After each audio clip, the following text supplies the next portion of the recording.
आज का जो हमारा टॉपिक है लॉन्ड्री साइंस में वो है विरंजक यानी कि ब्लीच। देखिए ब्लीच का यूज़ हम क्यों करते हैं। वस्त्र पर लगी गंदगी हमेशा साबुन तथा पानी से ही साफ नहीं होती तथा कुछ चिकनाई की गंदगियाँ होती हैं, यानी कि कुछ जो हमारे फैब्रिक्स पर जो लगी गंदगियाँ होती हैं वो सिर्फ जो है साबुन और नॉर्मली पानी से साफ़ नहीं होती। उनको साफ़ करने के लिए हमें कुछ ब्लीचेस का यूज़ करना होता है, जिनके द्वारा जो ये गंदगी है या कुछ अलग तरह के स्टेन्स होते हैं जिनको ब्लीच के द्वारा दूर किया जाता है। तो जिन्हें दूर करने के लिए प्रतिक्रमक प्रयुक्त किए जाते हैं। विरंजक वस्त्रों पर से रंग के तत्वों को हटाने के काम आते हैं। प्राय वस्त्रों पर दाग धब्बे पड़ जाते हैं और इन दाग धब्बों में विभिन्न तत्व होते हैं जिनमें रंग होता है, और वस्त्रों पर से रंग हटाने के लिए तथा वस्त्र के पीलेपन को हटाने के लिए विरंजक का प्रयोग किया जाता है। क्योंकि देखिए जब हमारे किसी वाइट फैब्रिक पर एक पीलापन आ जाता है तो उस पीलेपन को दूर करने के लिए विरंजक का यूज़ किया जाता है। और कभी कभी ऐसा होता है कि हमारा जो पीलापन है उसको रिमूव करने के साथ साथ जो हमारे फैब्रिक्स पर जो पेंट के धब्बे होते हैं या अलग कलर के धब्बे होते हैं तो उनको दूर करने के लिए ब्लीच का यूज़ किया जाता है। क्योंकि जब हम ब्लीच का यूज़ करते हैं किसी कलर फैब्रिक पर तो वो जो हमारा फैब्रिक है वो ब्लीच के संपर्क में आने से क्या होता है कि पूरा वाइट हो जाता है। तो इससे क्या होता है कि हमारे जो हमारे पेंट का या अन्य किसी और कलर का अगर स्टेन लगा है फैब्रिक पर तो उसको हम ब्लीच के द्वारा आसानी से दूर कर सकते हैं। और साथ में देखिए ज़्यादातर जो हमारे वाइट जो फैब्रिक होते हैं उनमें ब्लीच का यूज़ किया जाता है उनके पीलेपन को दूर करने के लिए। वस्त्र बुनने की प्रक्रिया में अनेक अशुद्धियों जैसे धातु की चिकनाई आदि लग जाती है। विरंजक की क्रिया से वस्त्र का मटमैला रंग हटकर सफ़ेद हो जाता है। यानी कि जब एक गारमेंट की मैन्युफैक्चरिंग की जाती है, यानी कि जब एक गारमेंट बनाया जाता है तो वो जिन जिन प्रोसेस से होकर के गुजरता है एक फैब्रिक, तो क्या होता है कि वो अलग अलग मशीनों से होकर के गुजरता है फैब्रिक। तो जब वो मशीनों के संपर्क में आता है तो उस पर अलग अलग तरह के दाग धब्बे लग जाते हैं, चाहे इसमें कोई चिकनाई का दाग लगा हो या कोई अन्य दाग लगा हो। तो उस दाग को निकालने के लिए या क्योंकि कई बार ये होता है कि जब हम फैब्रिक की मैन्युफैक्चरिंग करते हैं तो वो बनते बनते यानी कि जब तक वो फाइनल स्टेज में आता है तो वो एक तरीके से मटमैला या गंदा हो जाता है, जिसको क्या करते हैं जिसको फैब्रिक को बाद में फिनिशिंग की जाती है ताकि उस वस्त्र के मटमैले रंग को हटाया जा सके या उसके जो अलग अलग तरह के स्टेन्स लग जाते हैं तो उन सबको हटाया जाता है। तो उस पर अलग तरह की फिनिशिंग की जाती है जिसमें फिनिशिंग के द्वारा उन पीलेपन को या उन स्टेन्स को हटाया जाता है। तो फिनिशिंग में ब्लीचिंग का भी यूज़ किया जाता है ताकि इन मटमैले रंग को हटाना या फिर किसी अलग तरह के स्टेन को रिमूव किया जाता है ब्लीच के द्वारा, ताकि वे एकदम से वाइट यानी कि सफ़ेद हो जाए फैब्रिक। अब जो है विरंजक की क्रिया दो प्रकार की होती है। पहला है प्राकृतिक विरंजक यानी कि नेचुरल ब्लीचिंग होती है, और दूसरी होती है हमारी रासायनिक ब्लीचिंग। तो जो पहली है प्राकृतिक विरंजक यानी कि नेचुरल ब्लीचिंग। प्राकृतिक में हरी घास तथा सूर्य की किरणें दोनों ही अच्छे विरंजक होते हैं। लिनन को टियर करने के बाद हरी घास पर डालकर विरंजित किया जाता है। देखिए जब एक तरीके से हरी घास या सूर्य की किरणें, क्योंकि देखिए अगर आपका मान लीजिए किसी फैब्रिक पर स्टेन लगा है तो उस स्टेन को ऑयल का स्टेन लगा है तो स्टेन को आप क्या करेंगे, उसको आप धूप में सुखाते हैं ताकि क्या होता है कि धूप के संपर्क में आने से जो स्टेन है वो उड़ जाता है, यानी कि वो हल्का पड़ जाता है। या फिर क्या होता है कि हरी घास के द्वारा वो जो जो हमारा फैब्रिक है वो साफ़ हो जाता है। यानी कि एक तरह की ये हमारी नेचुरल ब्लीचिंग होती है, जिनके द्वारा हम जो स्टेन है उनको और आसानी से रिमूव कर सकते हैं या वाइट को और ज़्यादा साफ़ बना सकते हैं।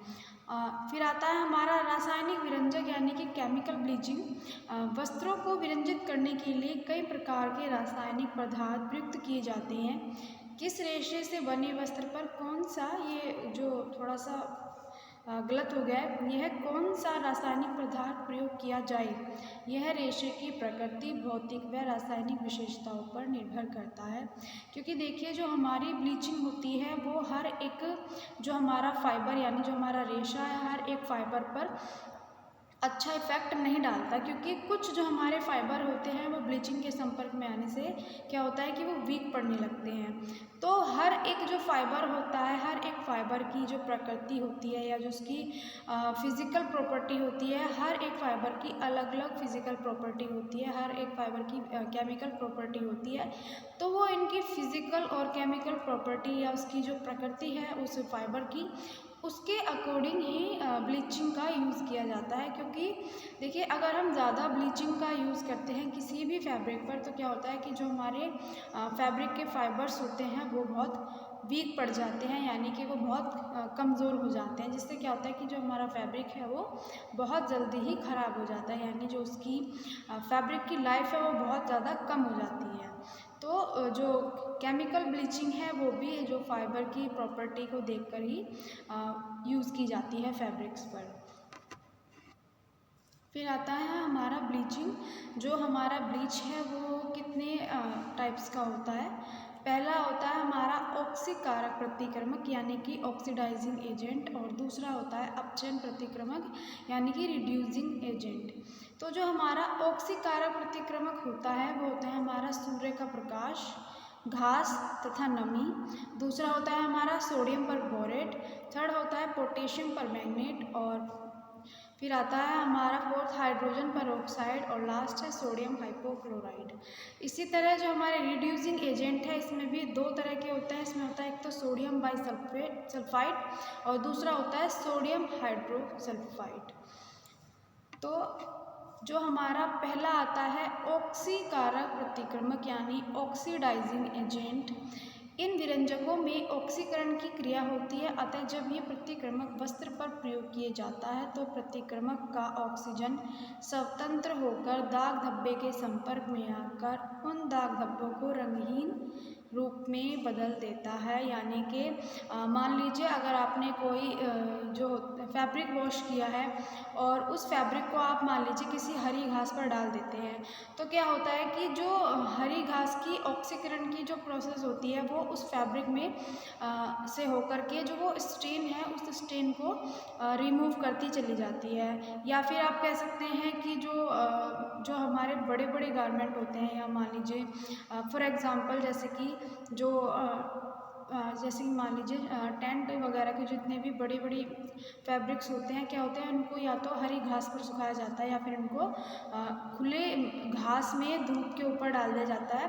क्योंकि जो हमारे नेचुरल ही जो ये चीज़ होती है ये बहुत ज़्यादा जल्दी ही जो फैब्रिक की जो स्टेन होते हैं या इनकी जो गंदगी है इनको एकदम से साफ़ कर देती है। तो यह सभी प्रकार के रेशों से बने वस्त्र पर प्रयोग कर सकते हैं, क्योंकि इनके द्वारा किसी भी प्रकार की हानि नहीं होती। जो फाइबर्स होते हैं ये वस्त्र को सफ़ेदी देते हैं, और ये कई प्रकार के होते हैं जैसे कि सूर्य का प्रकाश, नमी, घास। तो देखिए यह प्राकृतिक विरंजक हैं। इस विधि में वस्त्र की गीली अवस्था में घास पर सूखने के लिए डाल दिया जाता है, और धूप तथा पानी के संपर्क से वायु की ऑक्सीजन स्वतंत्र होकर वस्त्र पर अपनी क्रिया करके वस्त्र का मटमैलापन दूर करके वस्त्र को सफ़ेदी प्रदान करते हैं। क्योंकि देखिए जब ये जो बड़े बड़े हमारे जो बड़े बड़े फैब्रिक्स होते हैं इनको खुले मैदान में घास पर डाल दिया जाता है, ताकि एक तो घास के संपर्क में आने से और खुली धूप के संपर्क में आने से क्या होता है कि जो इनकी ऑक्सीजन होती है वो पूरी स्वतंत्र हो जाती है, और जिससे क्या होता है कि जब इसकी प्रोसेसिंग शुरू होती है तो इसका जो मटमैलापन होता है वो दूर हो जाता है, जो कि हमारी एक तरीके से नेचुरल ब्लीच हम कह सकते हैं इसको, कि जिसके द्वारा वस्त्र को आसानी से साफ़ किया जा सकता है या उसके मटमैलेपन को दूर किया जा सकता है। जिसमें क्या होता है कि जितने भी फाइबर्स होते हैं, जितने भी प्रकार के फाइबर से बना फैब्रिक होता है, उसमें क्या होता है किसी भी प्रकार के फाइबर को कोई हानि नहीं होती, क्योंकि एक तरह की नेचुरल ब्लीच है जिसमें फैब्रिक को कोई हानि नहीं होती।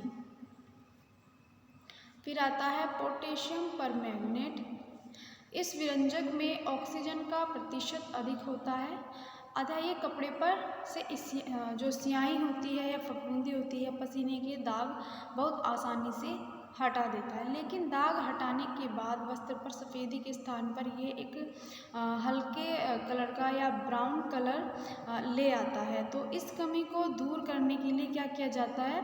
इस कमी को दूर करने के लिए वस्त्र को हाइड्रोजन पर ऑक्साइड के घोल में डाल दिया जाता है, जिसके द्वारा जो फैब्रिक पर एक ब्राउन कलर आता है, उस ब्राउन कलर को आसानी से दूर किया जा सकता है। फिर आता है सोडियम परबोरेट। यह भी एक शक्तिशाली विरंजक होते हैं और यह ठंडे पानी में अप्रभावी रहता है, यानी कि जो इसका इफ़ेक्ट है या जो भी इसका प्रभाव है वो ठंडे पानी में इतना अच्छा नहीं होता। इसके घोल को सदैव या तो गर्म पानी में या जो खोलता है यानी कि बहुत उबले हुए पानी में बनाना चाहिए, और इसका प्रयोग सूती व लिनन के वस्त्रों पर लगे दाग धब्बों को छुड़ाने के लिए किया जाता है। जब इसे ऊनी व रेशमी वस्त्रों के लिए प्रयुक्त करना हो तो सोडियम परबोरेट में कुछ मात्रा एसिटिक एसिड की मिलानी चाहिए, क्योंकि जो हमारे ऊनी यानी जो हमारे वूल फाइबर्स होते हैं या जो हमारे रेशमी वस्त्र होते हैं, तो क्या होता है कि ये एक प्रोटीन रिच फाइबर होते हैं। तो क्या होता है कि इनका जब हम यूज़ करते हैं तो इसमें थोड़ी मात्रा में हमें एसिटिक एसिड को भी मिलाना चाहिए, ताकि इन पर इतना जो ये इनका जो इफ़ेक्ट ज़्यादा बुरा ना पड़े। फिर आता है हाइड्रोजन परऑक्साइड। यह एक मृदु विरंजक है जो तीव्र गति से क्रिया करता है, क्योंकि इसमें ऑक्सीजन बहुत जल्दी से स्वतंत्र हो जाता है, और जो इसकी अपनी क्रिया जो ये करता है, इसका जो प्रयोग है ज़्यादातर जो रेयॉन फाइबर होता है या रेयॉन फाइबर से बने फैब्रिक होते हैं या ऊन पर, यानी कि जो हमारी वूल होती है उस पर बहुत आसानी से किया जा सकता है।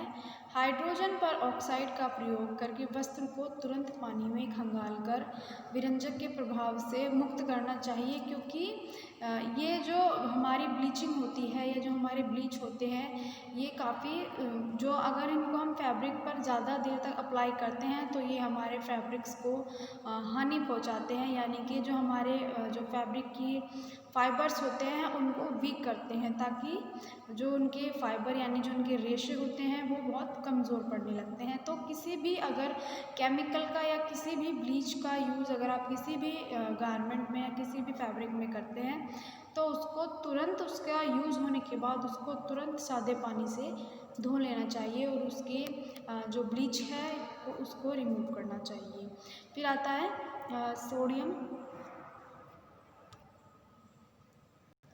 है सोडियम हाइपोक्लोराइड। इसे जेवल वाटर भी कहते हैं। यह एक शक्तिशाली विरंजक है। इसमें बराबर मात्रा का पानी मिलाकर ही प्रयोग करना चाहिए। इसे बनाने के लिए उबले पानी में क्लोराइड ऑफ लाइम, कपड़े धोने का सोडा या ठंडा पानी मिलाकर तैयार किया जाता है, क्योंकि अगर आप जितना हमारा ये सोडियम हाइपोक्लोराइड है उतनी ही मात्रा में हम पानी का यूज़ करेंगे, ताकि जो दोनों की जो सॉल्यूशन है वो दोनों बराबर की मात्रा में, ताकि जो फैब्रिक है फैब्रिक पर इसका इफ़ेक्ट ज़्यादा ना पड़े। तो जो ये हमारा ब्लीच का जो टॉपिक है अभी ये हमारा कंटिन्यू चल रहा है, और इसका आगे का जो टॉपिक है वो मैं आपको नेक्स्ट वीडियो में बताऊंगी।